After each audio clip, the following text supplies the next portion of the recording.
Riding home again, this time for the Charleston Southern game. Final feelings. Matt, who's going to win? I think Georgia's going to win the game. I think I said 51-0 in our big Final Feelings article coming out soon. But I'm expecting to see a lot of backups, some Carson Beck, maybe a little Brock Vandegrift, more Chaz Chambliss, who made a sack on the final play of the Tennessee game, a guy that we covered pretty well at the high school level. So a lot of young guys get healthy. This is the tune-up game, a get healthy game. And as long as, they stay healthy and I don't really know what the line is right now. I guess it doesn't really matter, I guess, in a game like this. But get healthy, Dean. That's what they got to do. The line doesn't exist as of the second that we are recording this, but now you're making me want to go look to see. This morning it's not out. There are some interesting lines that are out already for next week. Next week's games, which I'll just say it right now. The Gators are 10-point favorite over Florida State at home. Auburn is giving away 18.5 at home against Alabama. Michigan State a 1-point favorite over Penn State. That's not Who'd you much. say? Who'd you say before that? Is it Auburn and South Carolina? Alabama is a 18.5-point favorite over Auburn. Yeah. In a couple weeks. Okay. Well, and yeah, and in 7 days, the Egg Bowl, Ole Miss is a 2-point favorite at State. Ohio State a 6.5 or 6-point favorite over Michigan at Michigan. Oklahoma a 1-point favorite over Oklahoma State. The thing that's so interesting about this stuff, generally speaking, is we kind of don't know who's going to wiggle out of this thing and into the playoff. I mean, Georgia's the only certain team to get to the playoff, it seems right now. Auburn is a 7.5-point favorite over South Carolina on the road. Notre Dame 17.5 over the Jackets at home. Georgia will be close to a 30-point favorite over Tech on the road. That's the crazy part. But anyway, I don't think Kirby Smart likes Georgia Tech very much. We know what he feels about Florida after this past week. So I think the hatred is sort of on the same level here. So if you're Charleston Southern and you're Georgia Tech and you heard that leaked video of what, he's preaching his guys at halftime, you got to be shaking a little bit. Well, the thing about it is that he lost his last game of at home to Georgia Tech. And I don't think it's getting too far ahead to start talking about the game. You're not talking about a game where you're dealing with the option anymore. There's a lot of so there's a lot of problems that are not there anymore with the game with the Jackets. But really, more than anything, I think that it's a game that you can kind of get right. Georgia's got 2 weeks here where they can get right, leading into what will be an important game in the SEC championship game. It won't be the most important game of the season. I think they have a chance to knock Alabama out of this thing. I'm a little hesitant only because nobody else seems to be closing things down. I think that the Big Ten champion will get in, but nobody else seems to want to close things down and make their way into the playoff. Oregon should. They have they're a Utah dog. who are favored. Utah's favored over them. I don't really think it's get right for Georgia because they're already right. I mean, they just need to keep doing what they're doing, just really get healthy, and they should be able to, be as healthy as they possibly should be for Alabama. Maybe I'm crazy, but I was kind of hoping we could see some George Pickens or Don Blaylock against Charleston Southern or Georgia Tech, because if they don't play in these next two games, they're not going to be thrown out there. They're not going to be playing against Alabama. And if you don't play against Alabama, they're not going to play in the playoff. Kirby's already said that we're not going to just throw guys in there. So, wait a second now, because people are going to – I want to make sure that you're saying what you mean to say and not – because people will get confused by that. If we don't see George Pickens or Don Blaylock in these next 2 weeks, I don't think we see him against Alabama. And if you don't see him against Alabama, are you really going to see him in the final two games in the playoff over receivers who are obviously making plays enough to go undefeated? I don't think they're taking reps away from those guys last minute. So I think they would put George Pickens in the game for sure. I mean, I don't know what Blaylock's. Yeah. I can't speak to. I mean, it just shows, man. Once you get hurt, then you got to get right, And he's been dealing with a hamstring, Blaylock. Yeah, and the I mean flu the and everything. flu. He's been hit with a lot. Yeah, so you'd like to be healthy if you can, but um, I think you'd see George Pickens, yeah, and I think you'd see Dominique Blaylock. I think those two guys are two of their top receivers, and they're not Are, gonna if they're healthy enough to play, and they are willing to play, meaning George, I think, then they're gonna. I think I don't you to hold them out because you didn't play them. I don't see that happening. I think they'll. I think they'd play in the playoff if they're able to. well, if they're able to play in the playoff, they should be close to getting ready. I mean, I guess it's over a month away, I guess, the It playoffs still, is. but you'd like to see them at least get a few reps against Charleston Southern in a blowout, against Georgia Tech in a blowout. And if they don't, then they're not healthy as of early December. It would be tough to see them be fully healthy. And I guess these last, 3, 4 weeks practicing leading up to the playoffs with Christmas and everything going on, some time away.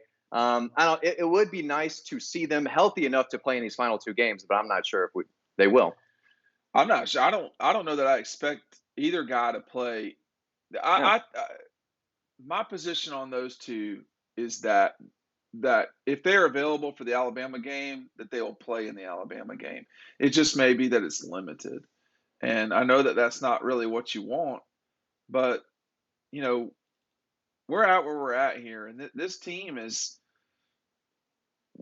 Well, rolling along. as long as a limited George Pickens is better than Lad McConkey, Marcus Roseme, those type of guys, and maybe he is. He was the best receiver, arguably in college football before the injury.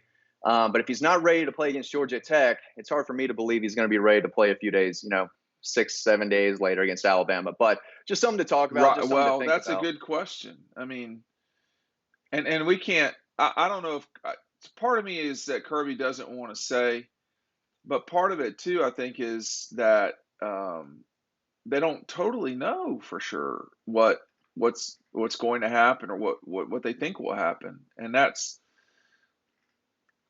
I don't know. I think it's tricky a little bit. Yeah. I hate to be that way, Um, yeah. but But George, how does George change things?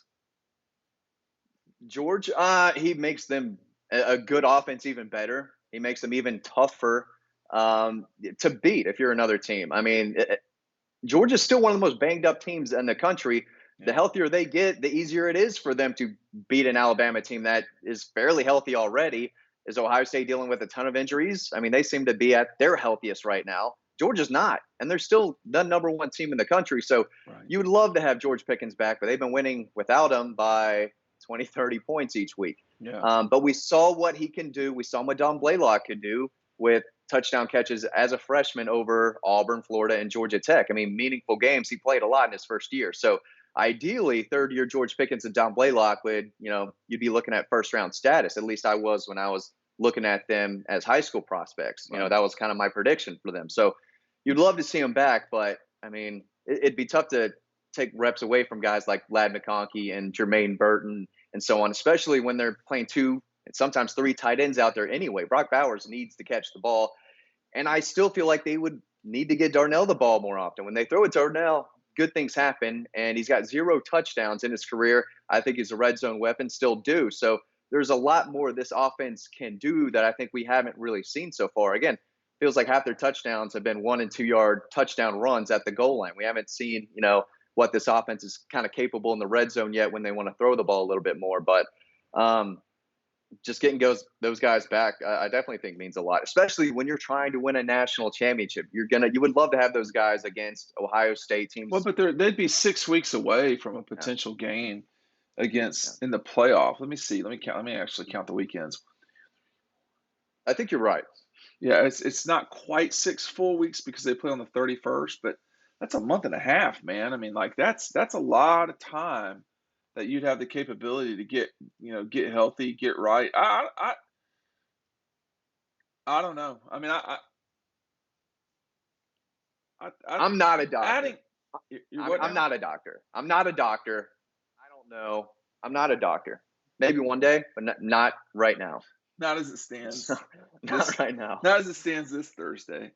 No. Um, well, maybe you're not a doctor, but it's clear that those guys are both they're closer than they were Maybe George, but Blaylock is one that has kind of gone forward and backward some during the season. But to get them both healthy, it would help a lot. They do have a lot of weapons. I mean, as you say, the tight ends and so forth. But I think there's no doubt they've shown it, George and Blaylock both. Their explosion is something Georgia has not shown a ton of this season. The Lad McConkey pass against Auburn, and maybe a few passes against UAB, but there's not been a bunch of 60-yard plays for Georgia on offense. They've just kind of grinded people out. And especially recently, I think. Yeah, I mean, 35-yard. I mean, the touchdown to Kyrus Jackson, I guess, against Florida. Not yeah, that's explosive, but explosive. a nice, Yeah, solid. Okay, okay. I mean, Um, I mean, what is so what you're in is? there. Yeah, Yeah, you can't. We can't act like that was an explosive play. I mean, I'll tell you one thing. Todd Monken and company. If there's a change, there's a quick change. Offense gets the ball. They go for the jugular a lot, particularly after timeouts. yeah, If Georgia gets the ball and then there's like a break in play, they're going for it all. They did that against Auburn. They did it against Florida. Um, Someone else can refresh my memory, but they've done that a lot. And I think Stetson's very comfortable. If they block for Stetson, he's an exceptional quarterback. I mean, I'm yeah, sorry, he's very good. He misses sometimes, but when he's not throwing the ball away, like literally I think at least two or three times he threw the ball away on screens. The ball to Brock Bowers should have been better thrown. That should have been a touchdown. That's twice he's missed balls like that. But sometimes I feel like people, this is the wrong way because there's so many conspiracy theorists, but sometimes I feel like people are overly critical or out to get Stetson. I'll listen to somebody that covers George on a daily basis and earlier being critical of Stetson's ability. Um, and then that's fine, I guess. But that run, for some of these runs have been, we've not seen a quarterback run like that at Georgia, and we've not seen quarterbacks run like that, generally speaking, in a long yeah, time. So um, I don't.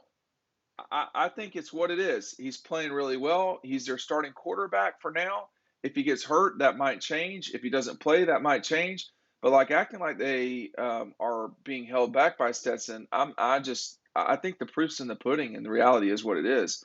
They're not being held back by Stetson. In fact, he does things at times, Matt, where he's exceptionally good for them. yeah.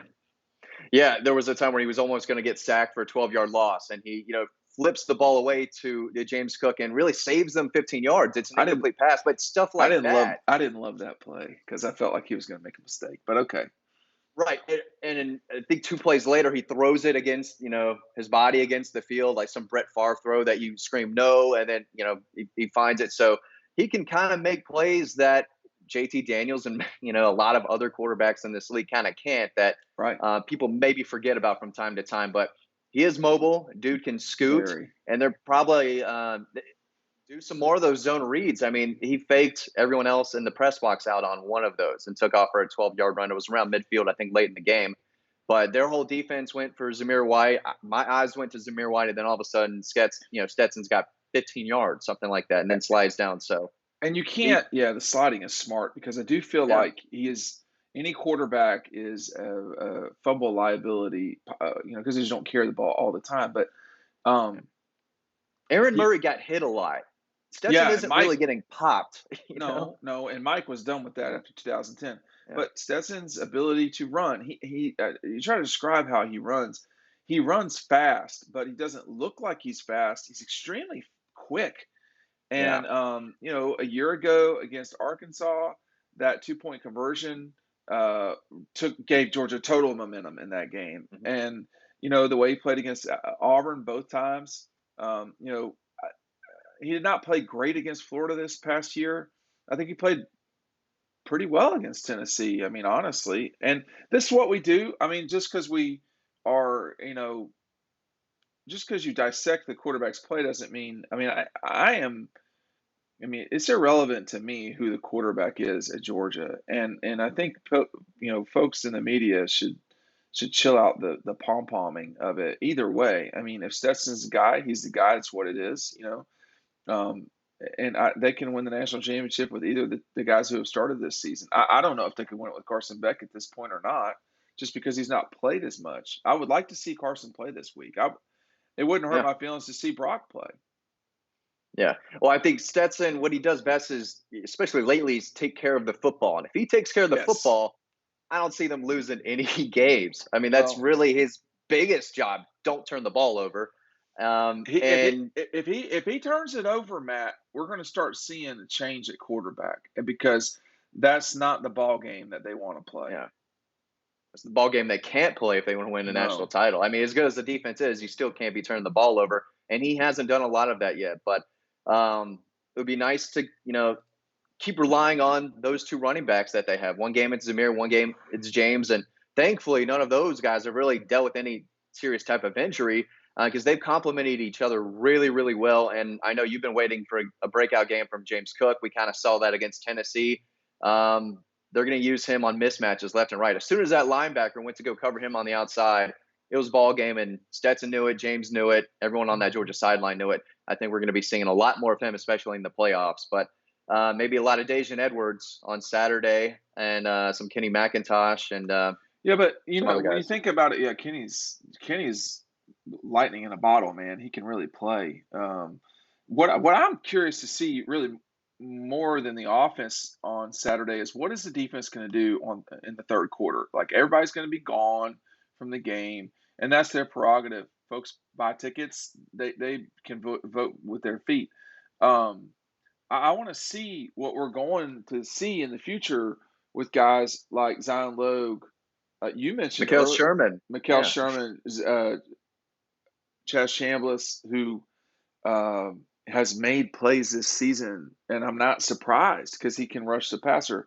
Zamian Sori, Smile Munden, um, just guys who haven't played because they're running out of. I mean, they're not going. They can play and not redshirt now. So, you know, the, I want to see the defense. I want to see more of Stackhouse. Um, I do. I want to see what the secondary looks like when Ringo and Kendrick are not in there, and we'll see. They are kind of thin um, at spots still on this team, but they're at spots where guys can play a lot of downs, like corner. I mean, um, They yeah, need to I like to reload see that. quickly in the secondary, and they're doing that in this incoming recruiting class for sure. But David Daniels, the guy at safety who plays a little bit at the end of games, I want to see him playing a little more. Kamari Lassiter has Yeah. made plays already, Mhm. and Jonathan Bullard or Javon Bullard, I think is a guy that they really like too in the secondary. So I mean, I'm excited to see all those guys as well. we've already seen these linebackers make plays. I mean, I haven't all four of the guys that I consider linebackers, Sorey, Munden, Dumas Johnson, and Chambliss made plays. I mean, Chambliss has had a sack. Dumas Johnson's got a touchdown, right? Yeah. Does Sorey have a touchdown? I don't know. He's got a couple, I think, a tackle for loss or two towards the end of some blowout games. And I, Small Monday played, I think, a pretty decent bit earlier in the season. yeah, But those are guys who I think are getting more reps on special teams as yeah. well. If anything, we're going to see them out there. So, there's a lot of 5 stars still sitting on the bench. So it's always fun to see how they're progressing.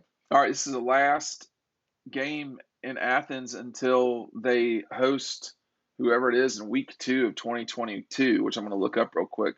What are you looking forward to most when you go to these games? I mean, particularly non-stressful games at Georgia. What what's good about it? They're going to host the Samford Bulldogs, not Stanford. So we'll see if they have recovered, if everyone's recovered from the Gator game by then. What what what are you looking to? What should folks be looking forward to the most? Um, their final weekend in Athens until September 10th, Just 2022. take it all in. Tailgate is another. This is a good game to. It's cold when you tailgate. It's like breakfast food. Everyone's got the generators out. They're making pancakes and eggs and all that. So it's a different type of tailgating atmosphere. Not a lot of throwing down beers for a big SEC 8 o'clock game or anything like that. So, but enjoy it. I think the weather should be a little nice. I don't think it's going to be freezing. I think that comes next week. Right. But another nice, sunny afternoon. I think just taking it all in and I've got a nice little seat from the press box to watch the game in a great spot. So it's always fun to catch a game at Sanford. Low 50s, not a lot of precipitation in the weather. Um, and then we're off to the stretch run. I mean, down the stretch they come after this game. You've got a rivalry game with Georgia Tech, a probable matchup with Alabama where you can either eliminate them or they can live to fight another day. And then you got the playoff after that. Would you rather go to Miami or Dallas? Probably Dallas. Dallas. Never been out there. I know Florida. I know it. I get it. Miami's not really my scene. I don't know if anyone can tell, but more of a Dallas scene, I think, than a Miami guy. I like a good margarita, but whatever. Well, margaritas would be in Dallas, not in I guess South. margaritas are everywhere. Yeah, But I they think, are. the beach type of You're thinking, margarita, Latin music you're everywhere. thinking That's what I mojito. think. You're thinking of a mojito, which is I'm not going to be thinking it. one of No, I them. mean What margarita. I've got to make you my margaritas, man. I still haven't done that for you and the dog post guys yet. But I really, I'm looking forward to this last game in Athens. The night before, Georgia will play Georgia Tech in basketball. We'll see if that's going to be crowded in any way. A little bit skeptical of that, but I just think these there's just so few games that are each season, and folks should really take advantage of what they've got. It's a beautiful stadium. And next year's home slate. I know we'll talk about this more in the future, but you got Samford, Kent State, Auburn, Tennessee, and the Jackets. So you've got three big games, two of which are rivalries. I think it's going to be a little odd to play at Mississippi State in November. I think it's always strange to play Mississippi State, but that's a game they'd have to watch out for sure. next Georgia. year Yeah, we yeah, have to go to Starkville next year. yeah, yeah. Oh God, Yeah, yeah, that's gonna be brutal it's not great. for I'm us. I'm here to Yeah. tell you, it's not a great That's spot. gonna be a grind next year. Oh man. Yeah, because I mean, like, if you just look at this thing, here is your end of season. Uh, bye week in late October, then the Gators in Jacksonville, Tennessee in Athens, at Starkville, at Lexington, and then the Jackets at home. So a 5 week stretch of, of three weeks of travel. I mean, that's a significant travel schedule. And before that, they will have gone to Carolina and Missouri. So not a great year for travel. And whenever you're going to Missouri, you're going to Kentucky too, and always playing in Jacksonville. Throwing in Mississippi State's tough, but hey, we complain about travel too much. I think. So I I don't think know. people enjoy watching us complain a little bit because we do, appreciate our jobs and love what we do. So when something does not go our way, of course we over exaggerate it a good bit. No, I don't want to be in a car that long. And when you go Yeah. to Kentucky or Mississippi State, it's hard to fly there. So I don't mind complaining about Starkville. I will go ahead and start complaining about Starkville, even though it's a year away. it's not great. I mean, I've No, been I can there. I've been there not twice. looking forward to it. So I know how But that goes. All right, we'll see everybody on the website. Thanks for watching, dogpost.com.